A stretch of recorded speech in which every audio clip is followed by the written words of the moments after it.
Hi everybody, today we will talk about how to fix or how to solve the problem of not installed on the application of Gemini. We go to settings.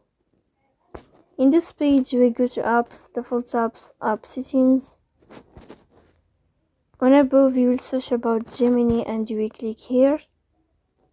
Then this page of app info, you will click on first stop and you will click OK. Here you will enter to the window of storage. Then we click on clear cache, but pay attention, don't click clear data because that can delete your account. Then you can turn on your airplane mode and you can wait a moment to turn off your airplane mode again to fix that problem, like this. So please don't forget to support us by like and subscribe. See you next time in another video, and thank you for your